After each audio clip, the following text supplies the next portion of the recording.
think that Russia and China have a sort of old world view about taking over territory. There was a view, certainly prior to World War I, that might makes right, in the sense of if a country has the ability to militarily occupy other territory and hold that territory and administer that territory, it actually has the right to do that because it is somehow therefore a better ruler than whatever was there previously, right? And that's an older traditional view that many countries had in the 17th, 18th, 19th century. I mean, that's been the worldview for most of human history. Yeah, and that changed starting really with World War I because the world was like, you know what?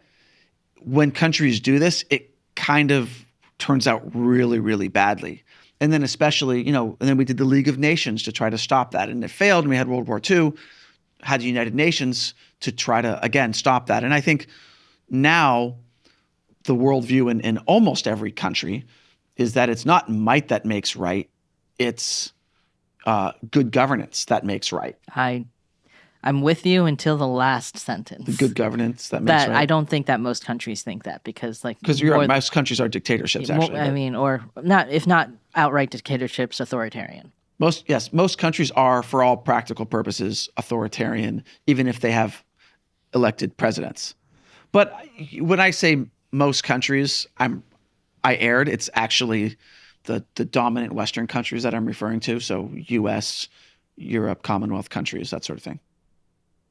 But I think that you got to understand that China and Russia really do fundamentally have a different worldview where they do believe that it is their right to take over weaker countries to make them better. I hear you, but we have to work with China on climate change. This is an interesting thing I found about Blinken's speech about China last year, where he kept saying things about, China is wrecking the international order. And like, if China wants to be a responsible, member of the international order, it needs to blah, blah, blah, blah, blah. But like, what's the premise is that they want to be a responsible member of the international order? While violating it and destroying it. Well, they don't want to. And in fact, Xi Jinping is coming out with his new, I forget what it's called. But it's essentially like a global, like a new world order kind of framework. And it's not called New World Order or it's called Global something, and I can't remember the whole name right now. But we should actually probably do an episode about it because he's talked about it in a speech recently at the National People's Congress and stuff like that, about how there's this new framework that China's going to lead the new global order, essentially. Yeah. I mean, I think that they're already starting to do that. Like, it's not like a sudden change. So some of the ways they've done, I mean, Belt and Road is the most obvious, right? Where it's not just about loaning money or even debt trap diplomacy. It's about getting into these countries and working with those leaders who are, by and large, dictators, to get them to start doing things the Chinese communist way.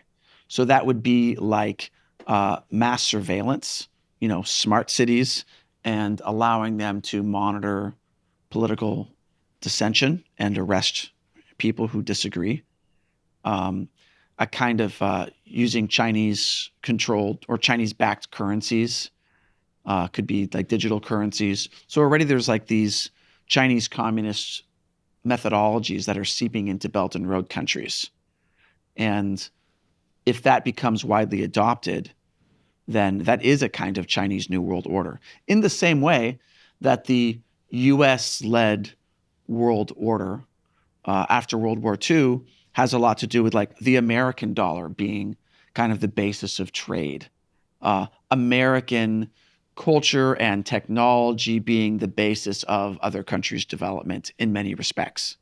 Also political, right. Ideology. The ideology of freedom, free speech, that this ideal that other countries want to achieve something that's similar to, American civil liberties, right? I mean, look at all the countries that have become more democratic since World War II, breaking from their dictatorships to be more of the American model, right? Like Taiwan's a great example of that, even though some people view that as not a country. But like, yeah, I mean, it took Taiwan until a while. Yeah. Until the late 80s. Places really. in Africa, including South Africa, Spain. South Korea was a dictatorship. South Korea. Japan, although the U.S. kind of wrote their constitution for them. But like, it's countries led by movements of the people wanting to be more like the American model. And now what we're seeing is countries led by dictators wanting to be more like the Chinese model, because that gives people who already have power more control and an easier way to retain that power. Well, and it's not just at a country level. Like China recognizes the power of, transnational, international institutions like the UN, like the World Health Organization. That these organizations in some ways are kind of trying to put themselves on top of individual countries governing themselves. Like things like the Paris Climate Agreement, where it's an agreement by leaders of countries without input from their constituents. Yeah.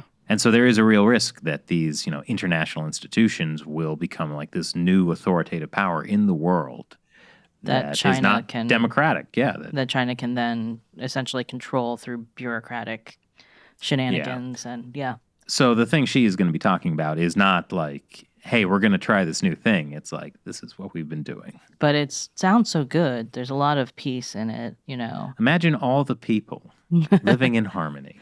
I mean, in terms of the Belt and Road stuff too, it's, I think, also sneaky to really recognize what's going on in a lot of these cases, because the way they get in is economically, right? Yeah. And we have post-World War II also built up this idea that finance and trade and things like that are the way to maintain peace in the world, right?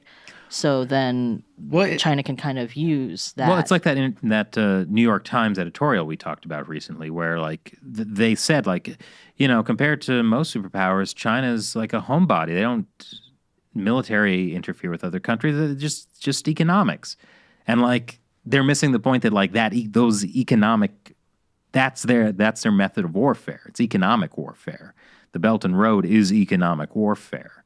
And like just to not even see that is pretty they're disappointing. Just helping these countries that have totally just want the help, right? Yeah, it's very disappointing to see like the most influential newspaper in America holding those views.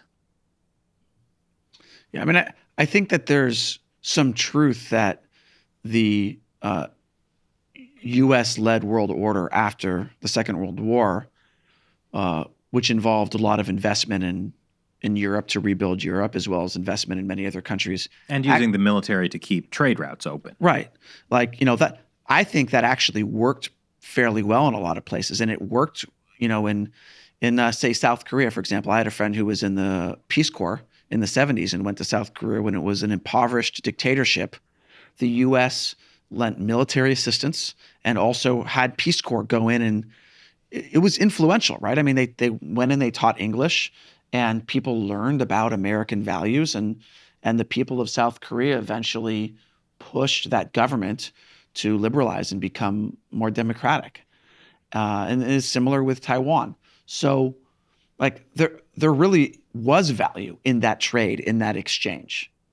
It's the difference is that when that economic integration is led by the U.S., you lead to kind of one typical result. And when it's led by the Chinese Communist Party, it's still economic integration and trade and cultural integration. Hospitals. They'll build, yeah. It's just that because behind it is this authoritarian, corrupt regime that infects everything, and that infection spreads and it gets passed on to everything that happens in those zones. And so even though it seems to be the same method, because what's behind it is so fundamentally different, the results are going to be fundamentally different. I don't even know if it's exactly the same method, though, because a lot of what Belt and Road does is also, like exporting Chinese companies, Chinese state-owned companies making profits and things like that. Sure. It's also to enrich the Chinese state in a different way. Yeah, but I mean, I think the same argument could be made for, take Coca-Cola, an American company going into these other countries, and they're providing an American product, and a lot of those profits end up coming back to the United States. I mean, I don't know how much. Let's not take Coca-Cola, but let's take something like Ford Motor Company, right? Or General Motors, providing vehicles which have an important positive economic impact on trade in those other countries, and they're making America profits. I mean, that is, but in many ways, Ford only hire American workers and send American workers abroad to, Africa or Asia, and then not, contribute to the local economy, et cetera. Also under the direct control of the U.S. government. Yeah. So I mean, there are differences, right? Yeah, and I think those differences are, that's kind of one of the propaganda tactics. Be like, oh, America does the same thing, if not worse. And yeah, you really do need to look at the differences. Like, yes, the U.S. has had an economic hand in countries around the world, just like China. If you take like this cross-eyed, blurry look, right? And look at what happened in the Central African Republic this past week, or was it 2 weeks ago now? There was, essentially an attack on Chinese workers at mines that were Chinese-run mines, and it was like a local uprising essentially, where people were upset that the Chinese workers were taking their jobs, et cetera, and these Chinese companies were coming in. Yeah. And yeah, so. Right. So, and my point is, again, not to say that these are the same. My point is to say that it does really appear that it is the same on the surface, right? But everything becomes totally different when you see what's behind it. Well, yeah, it's like you were saying. It's like you see the fruits, right? So down the line. So the New York Times is getting it wrong because they're saying America did economic exchange and cultural exchange, and China is doing economic exchange and cultural exchange.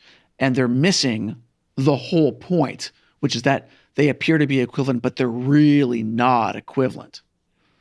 It's like comparing apples with rotten apples. Okay, I got it. Yep. Thanks for watching China Unscripted. I'm Chris Chat. No, there's more to talk about. There's so much more.